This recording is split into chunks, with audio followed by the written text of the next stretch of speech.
Hey guys, I want to talk about some AC troubles. This unit back here is about 8 years old and it just started to show some malfunctions. So recently came outside, the home's a little warm, so I'm coming to inspect and I notice it's quieter than usual. The fan is spinning, but the compressor's not running. So shut the breakers down, turn it back on, and now the fan and compressor are constantly running and won't stop. And it's getting very cold inside. So it's looking like an electrical issue. I'm going to come and explore this with you guys. Step one, safety. Remove the power source. So getting yourself a voltmeter, just put it to the high voltage setting or whatever your unit's set up for. Mine's at 240. And you can measure across the phases and you should be reading 240 if it's on and nothing if it's off. And you can touch any part of the frame, not the painted part, but a metallic part. So this should work here, and one pole, and then check the other. And if there's any electricity, it would be 120 volts through each line. Second, you want to discharge the capacitors. These can function like a store of energy, so they can discharge even though there's no electricity. So what you do is you short it across, like so. Make sure your finger's not touching the conductive part, and just do it for a couple seconds. 1, 2, 3, and do the same for the other capacitor. 1, 2, 3. Mine has two, just one's for the fan and one's for the compressor. Yours likely will have the combination. Now that we're ready to touch and inspect the unit safely, a lot of oxidation, a lot of burnt wire here. So you can see this here has burnt away.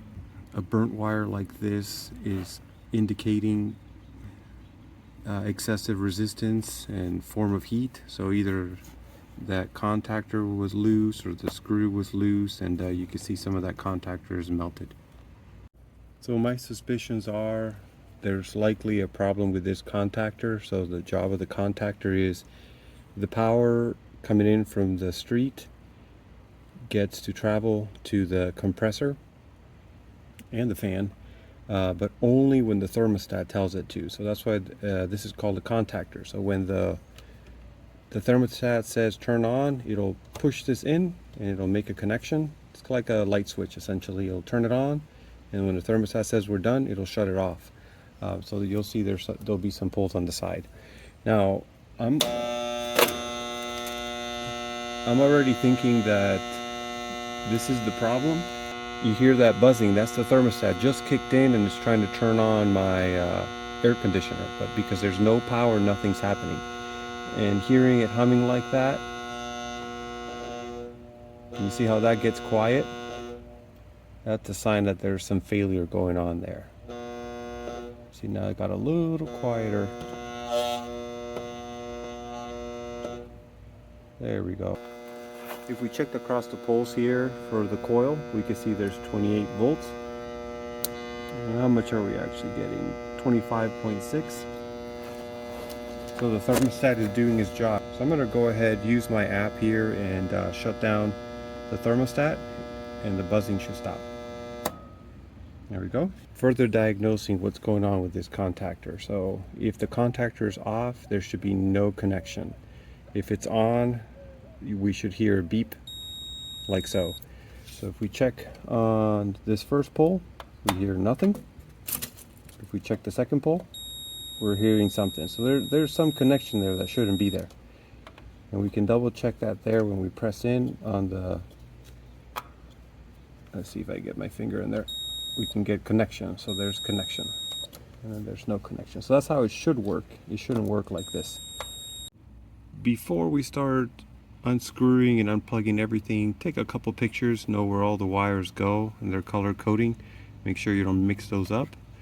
So I made a note of what's coming in top and bottom through the poles, and then what's coming in through the thermostat, and then these top prongs up here that are feeding into the capacitor and the circuit board.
Now that all the connections are out, I feel safe. I can unscrew this from the AC unit and I won't pull on any wires.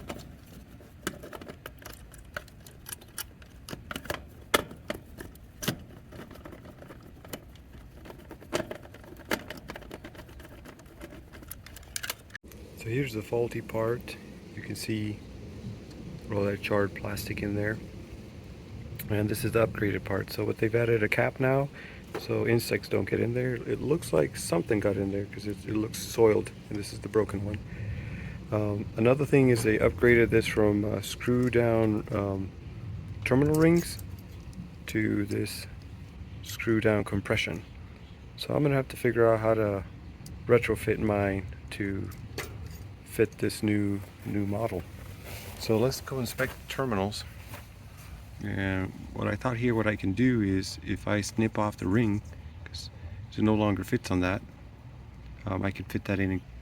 All this that's charred is also oxidized. So I peeled back to see how far the damage was, and it looks like about right here the copper is no longer oxidized.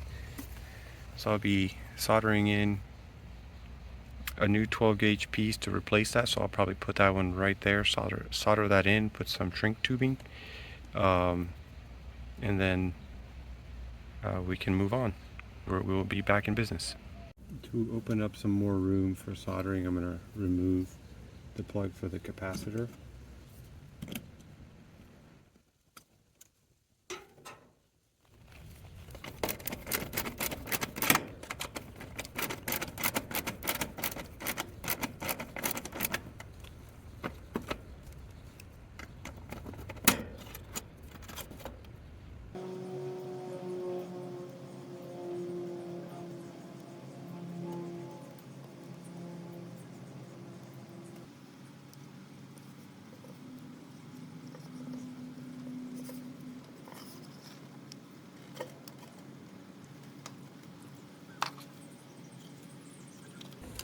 All right, in with the new.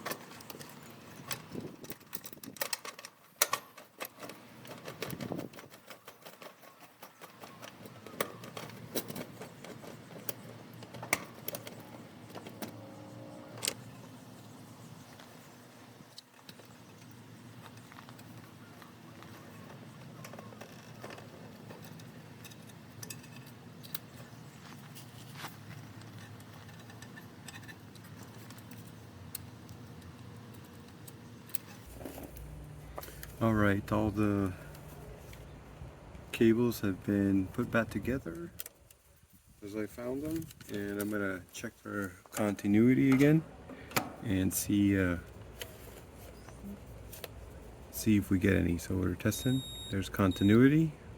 This is measured in ohms.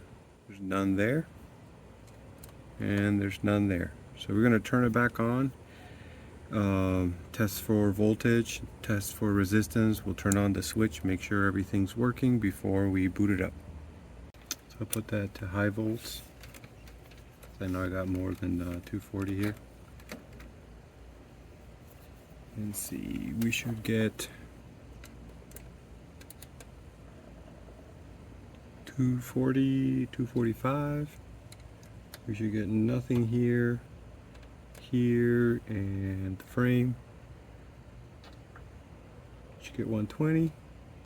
Here in the frame we get 120. But here we get nothing and nothing. Now I'm going to unplug the power.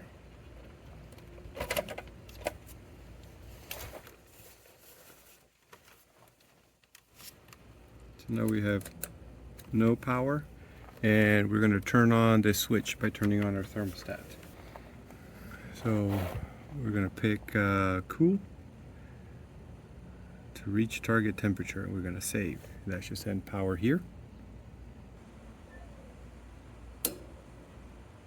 And we're going to hit cool.